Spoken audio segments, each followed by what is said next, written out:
సుధీర్ మనకి బుల్లితెర మీదకి రీ ఎంట్రీ ఇచ్చారండి. సో బేసిక్ గా సుధీర్ సినిమాలకు వెళ్ళిపోయిన తర్వాత టీవీ షోస్ చేస్తే మనకి అందరికీ కూడా బాగుంటుందని చెప్పి చెప్పుకుంటూ వస్తూనే ఉన్నాం.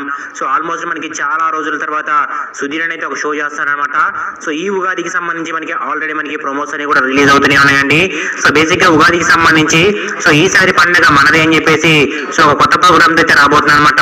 సో ఇందులో సుధీర్ యాంకర్ గా చేస్తున్న విషయం అందరికీ కూడా తెలిసిందేనండి. సో బేసిక్ గా దీనికి సంబంధించి ప్రతి ఒక్క ఫ్యాన్ కూడా కోరుకునేది ఏమిటి అంటే సో ఈ ఉగాదికి సుధీర్ ఇచ్చే ఎంటర్టైన్మెంట్ అంతా ఇంత కాదండి. సో డబుల్ టైం అయితే రాబోతుందని సో ఆల్రెడీ డైరెక్టర్ గారు అయితే చెప్పడం జరిగింది అనమాట. సో బేసిక్ గా ఇప్పుడు వచ్చిన 2 ప్రోమోస్ కూడా చూసుకున్నట్టయితే సుధీర్ అయితే చాలా హైలైట్ అయ్యారనమాట. అండ్ అదేవిధంగా సుధీర్ మునుపటి కంటే కూడా ఇప్పటికీ కూడా సో చాలా మార్పులు అయితే కనిపిస్తూనే ఉన్నాయండి.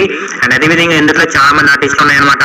సో ఇందులో హైపరాది గారు కానీ, రామ్ ప్రసాద్ గారు కానీ, సుధీర్ కానీ, సో ఇలా చాలా మంది ఆర్టిస్టులు అండి. సో మెయిన్ గా ఉన్న కాన్సెప్ట్ ఏంటి అంటే సో బలగం సినిమాకి అండ్ అదేవిధంగా 90s కి సంబంధించి సో ఈ రెండింటికి కూడా పోటీ ఉన్నట్టు క్లియర్ కట్ గా మనకైతే స్టోరీని ముందుగానే చూపించడం అనమాట. సో ఏదేమైనప్పటికీ ఈ రెండింటిని కూడా ఎలా హ్యాండిల్ చేస్తారు అనేది సుధీర్ మీద అయితే ఆధారపడి ఉందండి.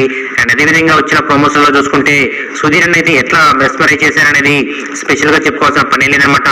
సో కింద కామెంట్ సెక్షన్ చూసుకున్నట్టయితే ఆల్మోస్ట్ 99% వరకు కూడా సుధీర్ గురించే మాట్లాడుకున్నారు. ఆఫ్టర్ లాంగ్ టైం మనకి సుధీర్ చూస్తున్నారు కాబట్టి